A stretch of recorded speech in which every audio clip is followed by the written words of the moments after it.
Yo, so Bluejay has officially uploaded, and I gotta check it out. I hope you guys enjoyed my reactions. If you have been, please be sure to hit the thumbs up button. It does help out the channel a lot, a lot, a lot. We are almost at 2,000 subscribers, and with any hope, we can grow even faster and grow more and more and more. But yeah, I haven't seen a lot of Bluejay's videos lately. I mean, I don't know if he was on like a hiatus or something like that. Or maybe my notifications were just turned off. I mean, YouTube's bell doesn't particularly work correctly, but you can see right up here, well, my hand gets cut off. But you can see right up here how to start a soda company? Oh, that's what it said.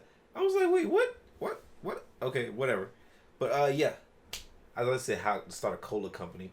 But yeah, I'm excited to jump directly into it. Hope you guys are too. If you are, please be sure to hit the thumbs up button and subscribe down below for more videos just like this one. Make sure you like and love me and talk to me down below, and let's jump directly into the video. Alex is... Today's the day, Alex. You think I'm ready, Doc? Alex I is know in you're the, ready, in the son. Santa song? Come on. I don't know if I can trust myself out there, Doc. What if he... I'm terrified of... The production, though. Still insane. You're not insane, my boy. You're human. One that has experienced far more trauma than any should. And as humans, we manifest our own unique ways to cope with excess stress. Yours, of course, being vivid avian hallucinations. I know this. I know. You're a smart boy. You've heard all this already. But it's important that in our darkest moments we remind ourselves of what we know to remain calm. Did I click on a wrong video or something? Yo, they're dropping gems and giving him motivation. Oh, and what do we know, Alex? Okay. That I'm strong, yes. That I am in control, yes. And that there's no such thing as giant omnipotent bird demigods. You're ready. Susan, help Omnipotent Alex bird check out, would you? demigods is Thank insane. you for everything. You did all the work, Alex. I just handed you a wrench. I'll see you again soon for our checkups, alright? Right, of course. Alright, honey, I'll just need you to sign right here. Did Sure you just thing. blank out of existence? $123,000! Is What that right? the fuck? $123,000? Bitch, I was crazy. I'll still be crazy if I stab you right now. Why would you ever try and charge me $126,000?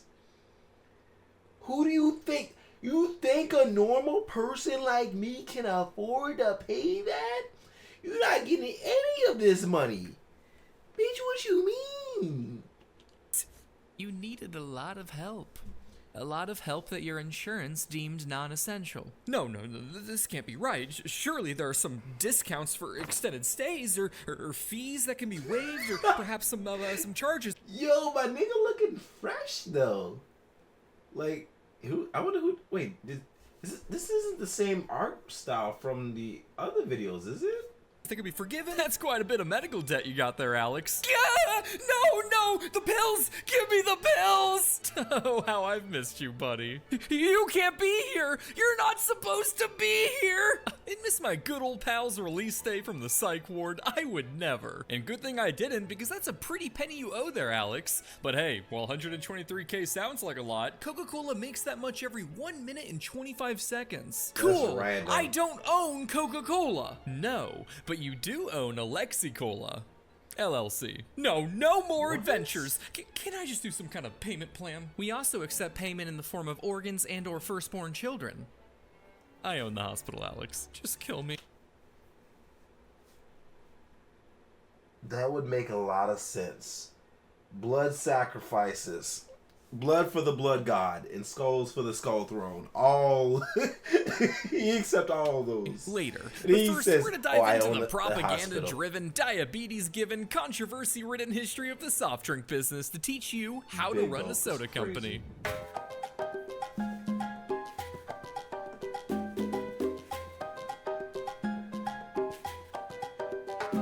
First things first, I'm gonna need you to put on this little hat. Wait, hold on. What did he say? You think this would change my soda habits? And you're right.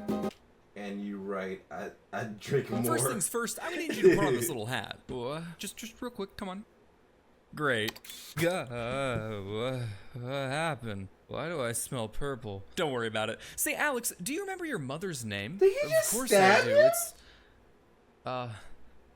Bluejay, what did you do to me? Nothing a little visit to today's sponsor, My Heritage can't fix. My Heritage.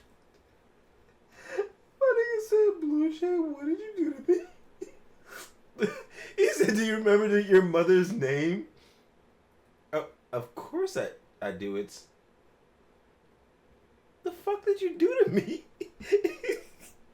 Heritage for sponsoring the video. The first step to starting any great soda company is crafting the perfect recipe. Just as Picasso first needs his spark of passion before putting brush to canvas, so too does an aspiring soda entrepreneur first need his inspiration. I bet that says something Any raunchy. back alley addlepay can chuck a bunch of chemicals and fluids in a rusty jug of water and call it a soda. That's how we get ginger ale after all. But only a true artist can concoct a recipe.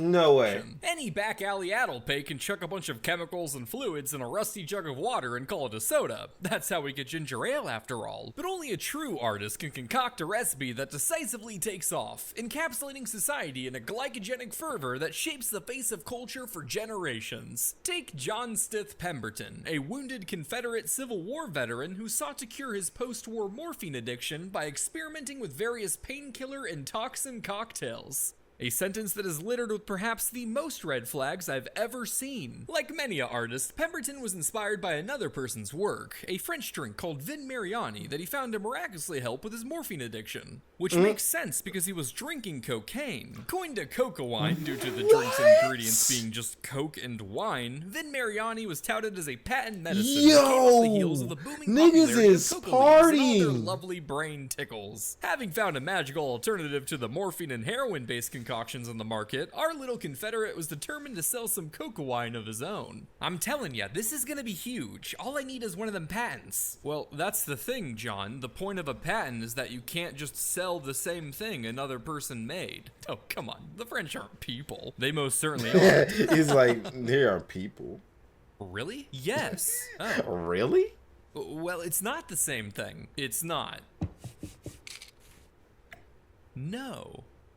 Holy shit. To give it a little character of its own, Pemberton took this devil's dandruff cocktail and chucked in a few cola nuts for caffeine, calling it Pemberton's French Wine Coca, a quote, great and sure remedy for all nervous disorders. And he meant all of them, whether it was nerves in the brain or nerves in the bed, Pemberton's French Wine Coca was sure to set not only your mind straight, but your cock as well. Now, did he come? Coca-Cola started as an alcohol company, technically? So why the fuck are they so against selling alcohol? If Coca-Cola don't make themselves a fucking wine or a whiskey, like, what the? Why aren't y'all in this business? Come to these conclusions after rigorous How experimentation easy we and the forget our application of the roots. scientific method? No, but he didn't need to waste time on petty cocaine research. Why, the famous Sigmund Freud made such claims himself. And when was he ever wrong or sexually attracted to his mom? So you're telling me, wait, what was that last part? No time for that. Okay, so you're telling me that they just let adults get blasted off coke wine? No, of course not. The children could too, but don't worry, they were only recommended half the dose, and no one had a problem with this. Actually, Alex, some people did. In fact, coca wines were banned in Atlanta shortly after Pemberton's debut. Oh, thank God. As you should. After all, only sinners drink alcohol. So after Atlanta passed...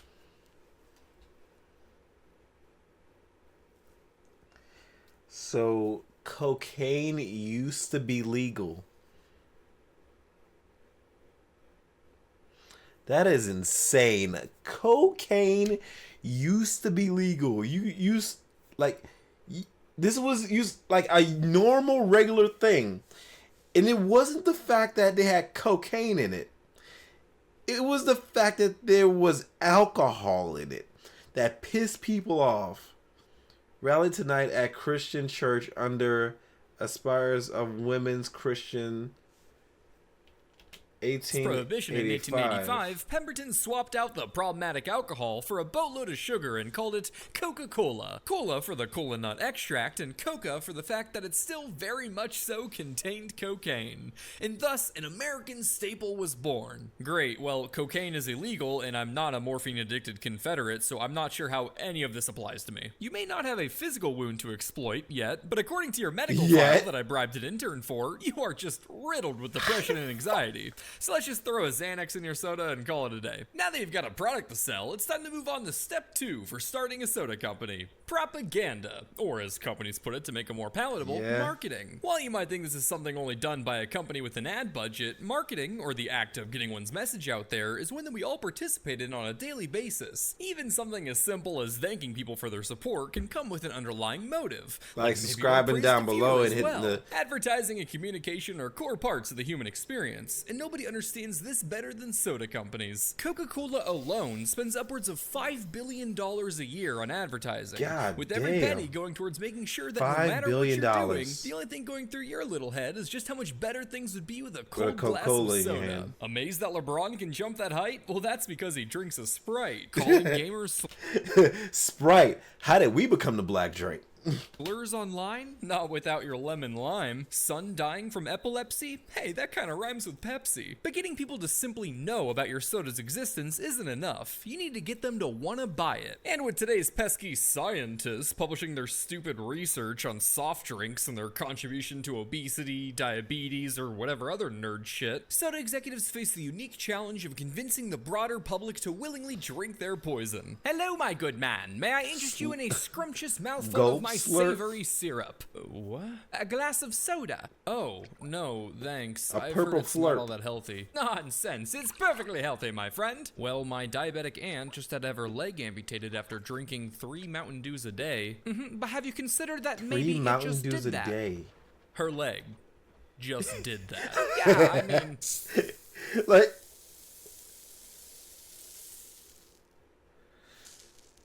What the fuck is he making? Black Kool-Aid? Why the fuck he put so much sugar in the damn soda? Like I remember me and my cousin, we went to a fucking, it was like a mom and pop shop, like chicken restaurant, or, because obviously, come on now. But they were selling Kool-Aid in the fucking fridge. Obviously the place was owned by black people, because obviously me and him both drunk the freaking Kool-Aid, and we were like, this bitch sweet. It's like black people take like an entire bag of sugar and just dump it all in there. They're just like, yeah, let's fill this bitch up and see how far we can go. Who's to say? Well, her doctor, for one. Funny you mentioned doctor. I got one right here. Hello, I am doctor. Hello, really? I am doctor. What's your field? Doctor. Hey, doc, what do you think about my soda here? Is good. Make healthy and fertile. Oh, really? The wife and I have been trying for a while now. Does it help with low sperm counts? We can arrange for more semen. Ew, that skit was disgusting. Hey, don't be mad at me, Alex. Diet Pepsi isn't vegan, but the company won't say what animal product is in it. What else am I to assume, if not the worst? But anyway, when faced with combating the sugar bad narrative pushed by scientists, soda companies learned that the best way to inform was to misinform. So if researchers are gonna research... That begs the question... Because sodas are not vegan. But the sugar is supposed to come from sugar cane. The soda part is supposed to be carbonated soda. Carbonated fluid. And the sugar is sugar cane. What fucking... If it's not vegan, what animal is being put inside the damn Coca-Cola? How about we buy some of our own? What, you can't just buy scientists to say whatever you want. No, of course not. We could never undermine the ethics of scientific research, but we can underline just how many millions of dollars we're giving to it. Both Coca-Cola and Pepsi are notable for having shoveled millions of dollars down the gullets of universities and scientists to publish studies showing that the lack of exercise and not diet was responsible for obesity, a strategy expertly pulled out of Big Tobacco's playbook. Sure, they can't make scientists say exactly what they want, but let's just say a few Scrooge McDuck sacks of gold can have anyone saying nice things about you. Thank you all for coming, and thank you to our benefactor from Coca-Cola, Mr. Bernard, for organizing this conference. Yo! We're excited to report that after rigorous trials, we've been able to conclude that sugar does not meaningfully contribute to obesity. In fact, it's rather the lack of exercise that's the biggest culprit. And your confidence in your findings. Was it a small sample size? Our trials were quite extensive and were conducted across many species as well. Everything from a hawk to a rat. Fascinating. We've also found that consumers of the new limited edition Blueberry Blast Coca-Cola in stores now showed athletic improvements, and people that signed up for the subscription model using code SCIENCE for 15% off were all able to dunk, even with, quote, the rim like all the way up. All the way up? Surely they still had to use the mini trampoline. Nuh-uh. Oh my god. Furthermore, our research showed that executives of beverage companies last on average 15 minutes longer in bed and leave their partners 25% more satisfied than non-executives. Shit, that's crazy. I mean, hey, if the science man said it, you know. Even if some of these universities wanted to conduct completely unbiased research, how does it look like a one penis? Analysis, Coca-Cola in many instances reserved the right to control what scientific findings were published and even terminate studies early without reason. Well, they eventually removed the cocaine, right? So clearly they care somewhat about health. Oh, trust me, Alex. Yeah. Coca-Cola was more than happy to indefinitely let men, women, and children run amok thoroughly blitzed on cocaine. You know, so long as they weren't black. What? At the start of its lifetime, Coca-Cola was only sold at soda fountains and... What niggas? What did we do? What did we do? Drugstores and pharmacies, where a man called a soda jerk would crank out some delicious syrup and mix it with carbonated water, or jerk it into a cup, if you will. One of your fine Coca-Colas, my good sir. No problem. Let me just jerk one out real quick. Excellent. Say, do you gentlemen do catering, by the way? It depends. Depends on what? Whether it's within 100 feet of a school or playground. Oh. Children don't make good customers, then, I take it. Well, that's just what the judge thinks. Ah. So, can I have my soda? What? Oh, yeah, coming right up. Soda fountain exclusivity remained the norm up until 1899 when Coca-Cola was finally convinced to start bottling their drink, especially once they learned they could make them all sexy-like with childbearing hips. Since OnlyFans wasn't a thing yet, sales went through the roof, which, on one hand, was great because the drink can now reach a wider audience, but also terrible because the drink can now reach a wider audience. You people are trying to take our culture. This is our drink. No, man, I just like the taste. Oh, okay. Then why didn't y'all drink it before? What? Not Rodney too. What's your excuse? I just never got around to it. Now that minorities had access to the drink, middle-class whites became terrified that Coca-Cola was churning out coked-up African-American lunatics, with Southern newspapers even running with headlines stating, quote, black cocaine fiends were raping white women, only they didn't say black. What? Yo, I swear, the main person that watches the black man's dick so damn much is the white male. God damn it. Why do you care where our dick goes? Why the fuck would we automatically start raping women because we're drinking Coca-Cola? Come on now. Like, obviously, this is the 1990s. God damn. This is the 1900s. The early 1900s. So people are stupid. People are racist. And the first thing that they hear is the first thing that they're going to go with. But come on. The main person that keeps the black man's dick in their hand the longest has always been the white man.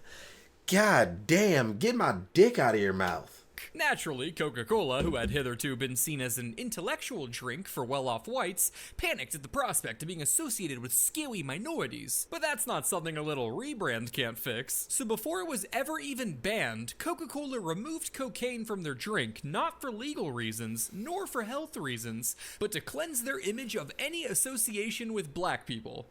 Don't get too worried, Alex. They didn't stick to their anti-black policy forever. They would later make up for their bigoted past by embracing the black community. See, they're not racist. They've got Bill Cosby handing out Cokes now. Just make sure they're not opened first. Now, when you see a company openly avoid African Americans, exploit and benefit from South African apartheid, and land themselves the biggest racial discrimination settlement in American history, there is probably one thought that immediately comes to mind.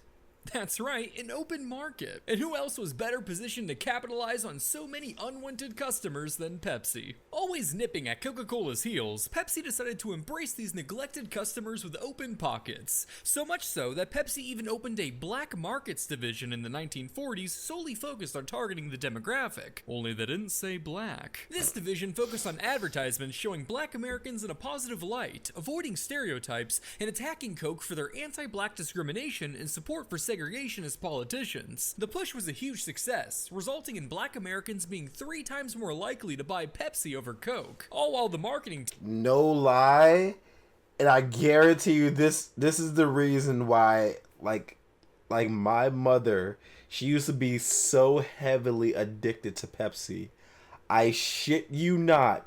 My mom was born in the 1970s, and I guarantee you this shit right here was probably the reason she was so heavily addicted to fucking Pepsi. Then she switched to Coca-Cola, and then she just stopped drinking sodas altogether. For me, I don't drink sodas at all. I drink tea, Kool-Aid, or water. That's it. Team received discrimination themselves from their co-workers and even threats from the KKK. We warned you, Pepsi. This was y'all's doing. String 'em up, boys.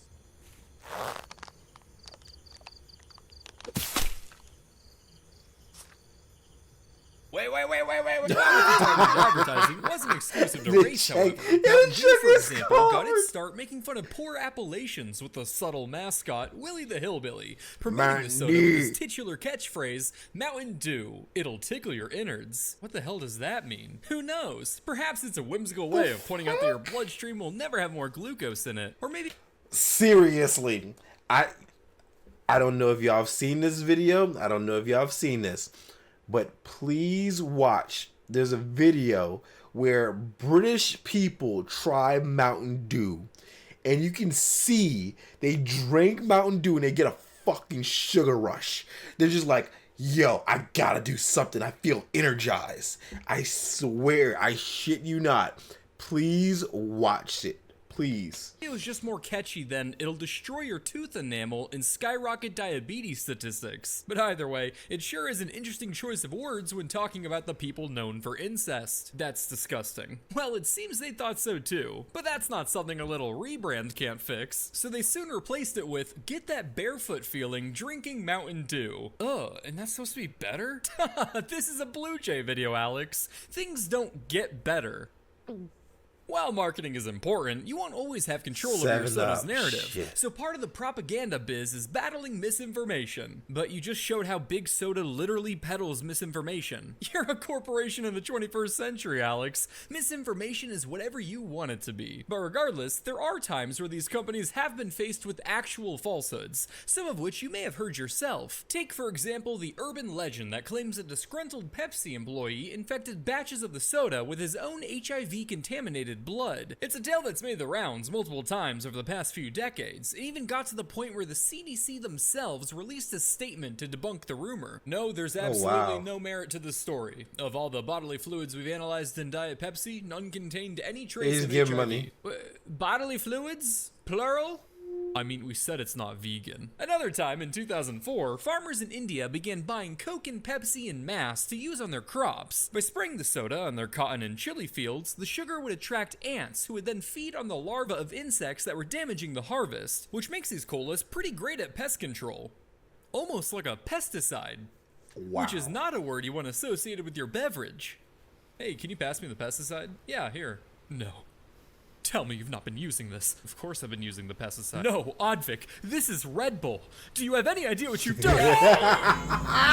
spread throughout the region that Pepsi and I knew he Coca-Cola was were gonna do it. pesticides, requiring companies to he put was in a lot of gonna work do to it. dispel these narratives. So it wasn't all that helpful when a 2006 investigation showed that both sodas had, quote, unacceptably high levels of pesticide, resulting in a ban. The Indian government would later say that these tests were flawed, but rumors are kind of like homeless people. They always stick around where you don't want them, no matter how much you try to extinguish them. Misinformation can also be spread in the form of frivolous lawsuits. Such was the case in 2009 when a man sued Pepsi for finding a whole dead mouse in his can of Mountain Dew. Now, whether or not this was actually true or just some Tom and Jerry shenanigans of the soda factory isn't important. What's really important is deciding how to respond to this legal attack. And if we just take a look at our fancy decision generator here, Pepsi could either A, quietly settle the matter outside of court to avoid media attention, B, make arguments about the quality of their safety standards throughout their facilities, or C, utilize experts to scientifically prove that a mouse couldn't possibly have been found in the soda, as the acidic concoction would have dissolved the body into a, quote, jelly-like... I remember this. Oh my god, I remember this fucking story. I remember being a kid and hearing this story. And their argument is C.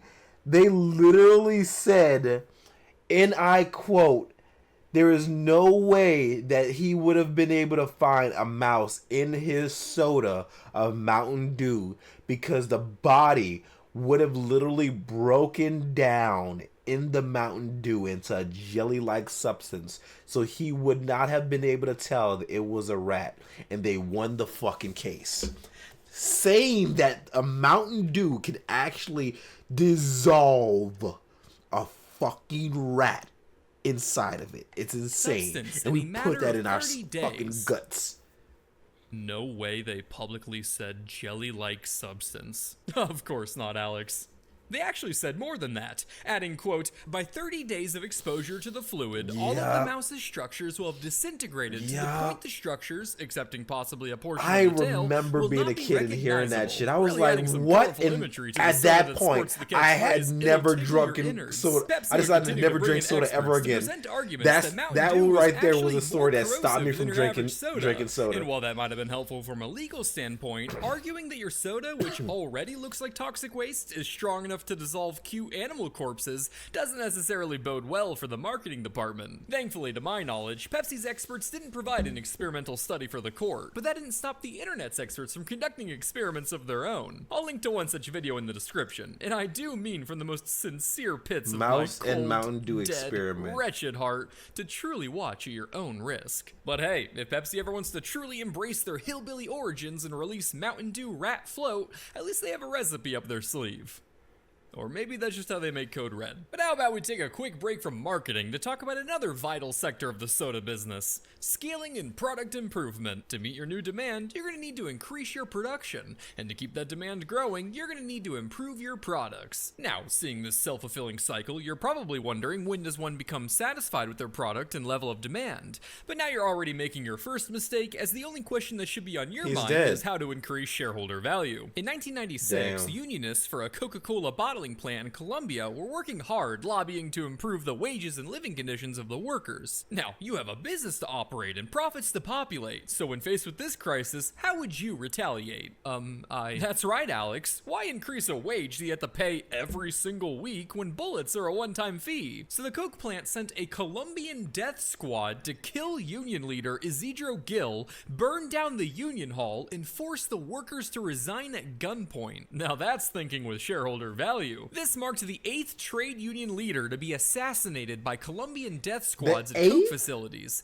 igniting the Stop Killer Coke campaign that saw schools and universities terminating their contracts with the soda company. But that's not something a little rebrand can't fix. So Coke went balls to the wall, Coke cleaning is gonna their image, kill scrubbing search Bluejay. engines and websites of any mention of the activist campaign, and pushing the results of a He is flawed gonna UN die. investigation that notably only analyzed current working conditions of the bottling plants. You know, after all the death squatting. Wow, I mean, everything looks great. I think we're done here. Oh yeah, wait, what's behind this door?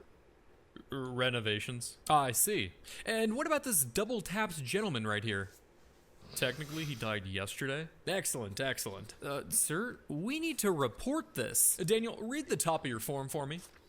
Inspection of current working conditions. Exactly. Now tell me, is this deceased gentleman currently bleeding out? No. So do we report this? No, sir. No, we do not. However, your attitude is currently affecting my working conditions, so we will be reporting this to HR. The events would also spark an international lawsuit against Coca-Cola for their responsibility in the kidnapping, torture, and murder of union activists in Colombia. After which, the hitman fired 10 shots into Mr. Gill's heart, groin, and head, killing him on the spot. And does the defense have an argument? Yes, Your Honor. Has the court considered that maybe his head just did that?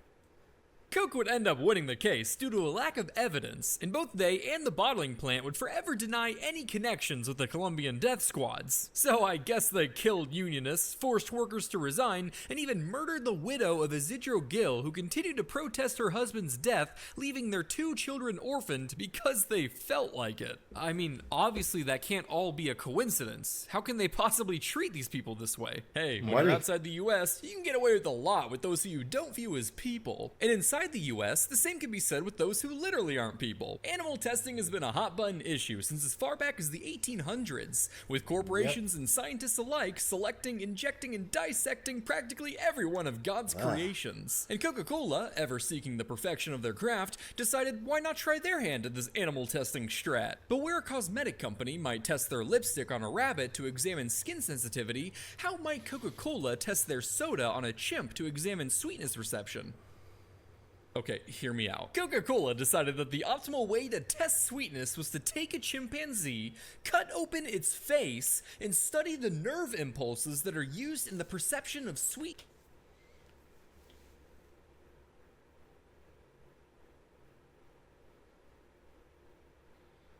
There's no way. You're lying to me. You're lying to me. Oh my God. Oh my fucking God. Tastes. Now, is it ethical to skin animal faces Hannibal Lecter style to find out if their soda is finger looking good? That's right, it doesn't matter, as the integrity of the primate's face has no impact on shareholder value. But regardless, public pressure resulted in Coca-Cola pledging to cease all unnecessary animal testing in 2007. But they still have employees. A little bitter. You could just ask me. John, please sedate the monkey. As you can see, by following the gods of profit, the world is your oyster, Alex. If he would have used a black person, that would have been crazy. Water supplies for impoverished communities, but making sure people have water doesn't increase shareholder value. Selling it back to them in a bottle does. This feels more and more like Nazi Germany shit. Alex, how dare you besmirch the good name of Coke? Calling the delicious bottled freedom that is Coca-Cola a Nazi brand is completely uncalled for. Friend? That would be Fanta. Now that you've got the production scale my greater God, and greater outputs, so too must you market on an ever-growing scale. And sure, this can easily be done with I've already stuff been like poisoned by Volkswagen. Releasing iPhone apps that objectify women and teach pickup lines to help you get laid, etc. But nothing quite scratches the fun itch like sweepstakes. Do you ever watch Charlie and the Chocolate Factory while slurping down a cola and wish that you too could find yourself a golden ticket amongst the caramely syrup slithering its way into your mouth? Well, apparently some freak at Coca-Cola did, as this was essentially the premise for the Magican promotion in 1990. A Magican was a disguised Coke can, but instead of containing diabetes juice, it was stuffed with a spring-loaded mechanism that popped out a cash prize or coupon. However, to make sure their secret Magicans not only looked, but also felt like a can of Coke, they needed to partially fill them with some kind of liquid. So what liquid did Coca-Cola decide to put in their Coca-Cola promotional can disguised to look like Coca-Cola? They put Coca-Cola. That's right, chlorinated water. This liquid was put in a sealed area of the can, but just in case it leaked, they added a foul-smelling chemical to the water to ensure people didn't drink it. As if the go-go gadget money dispenser in your face wasn't enough. I'm sure you can see where this is going, Alex. They drank the liquid. They drank the liquid, yes. Tons of these magic cans were plagued with technical difficulties, ranging from mechanism jams to faulty seals. This resulted in soggy Benjamins, people drinking them, and one kid even going to the hospital after drinking the no-no water. Terrified of making their customers unhappy, but more importantly, of any bad publicity or lawsuits, Coke immediately pushed a big advertisement campaign with the headline, "Take a good look," warning people that some cans were faulty and not to drink any fluids they found in their money-stuffed Magic cans. Yeah, we get pretty busy. Or you could just stop. I don't really have to go. I just use one of the cans and store them down here for later. Mike, did you see any cans down here? Oh, the Mountain Dew? I put on belt. No, this is a Coke facility, Mike. Oh my God. So, due to a manufacturing defect, a very small number of Coke cans may or may not contain a foul-smelling but harmless liquid that should just not be ingested. So just look before you drink, okay? I take it this is about the promotional Magic cans that you probably filled with some sort of liquid to weigh them down, and this manufacturing defect you refer to must be a partition failure that resulted in this liquid, which was made to intentionally smell bad so as to discourage consumption, contaminating the rest of the can. Yeah. Their efforts would be in vain, however, as the promotion was cut short after a measly 3 weeks. Which, is anyone really surprised that the "hey, please don't drink the bad liquid" campaign didn't work? I mean, it's just like those little silica packs that say don't eat on them. Literally. Of course that's not gonna work. Like, what are they hiding? Clearly something delicious.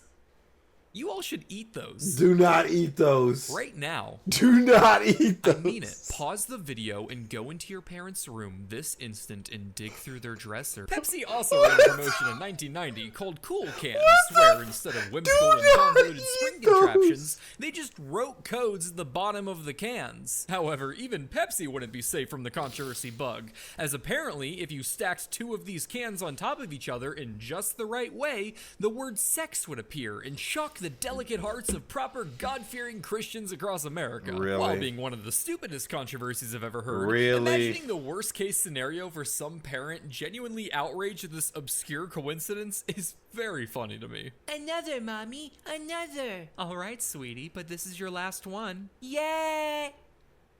Mother, what is the meaning of this text? Are these glyphs vulgar?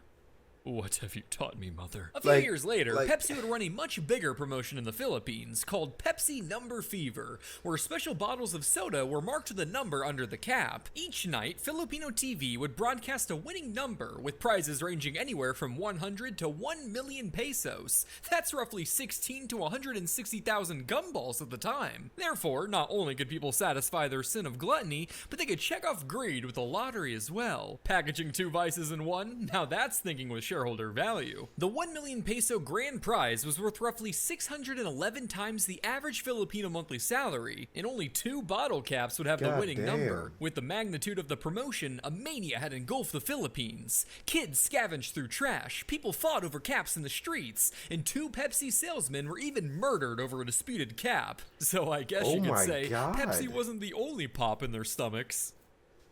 Get it? Like a gun? No, I got it. It just wasn't a good joke. Yeah, well, you know, they can't all be bangers. Just tell the story. Right. But everything would change on the evening of May 25th, where a whopping 70% of the entire country's population tuned into the evening news when the magical grand prize number was read 349. Somewhere in the Philippines, 2 people's lives were changed forever. Filled with the ecstasy of world-altering luck, the 2 winners rushed out their doors and were shocked to bump into each other just outside. What were the odds that not only were these 2 people winners, but next-door neighbors as well? In fact, what were the odds that a 3rd winning neighbor rushed outside too? And a 4th? And a 5th? Oh my God! And 800,000 people had the winning number, with an estimated cumulative value of their caps being worth a staggering $32 billion US. Obviously, this wasn't supposed to happen. Apparently, a computer glitch coupled with an extension of the promotion resulted in 800,000 additional caps being printed with the number 349, which they, I guess, forgot was already going to be a winning number. Oops, silly mistake. Better tell that to the hundreds of thousands of Filipinos storming the bottling plant for their money. Even though Pepsi tried to retroactively change the winning number, the clusterfuck of this lottery was only just beginning. They decided to give the people with the 349 number 500 pesos as a gesture of goodwill, but going from winning enough money to buy a Corvette to barely enough to afford one in GTA understandably still had people pissed. $20. Protests erupted around factories. Pepsi trucks going to and from were flanked by armed guards. Stones were thrown at Pepsi managers. Bomb threats were made. Death threats were gave. Trucks were overturned, stoned, and burned. Chaos and lawsuits ensued long after the incident, but it took a year for the peak of the violence to occur. In one incident, an improvised explosive was thrown at a Pepsi truck,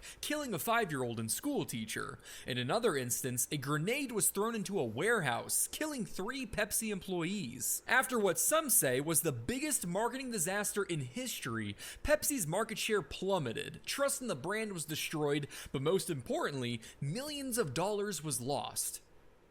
And some people died. So, Alex, after what you've learned here, and from all your lessons before, how would you address this crisis? Wow, I mean, I suppose the best thing to do here would be to admit fault and bite the bullet. We probably couldn't afford paying all the winnings, but maybe we can apologize, invest I guarantee they did none of that, infrastructure, and compensate families for losses and damage.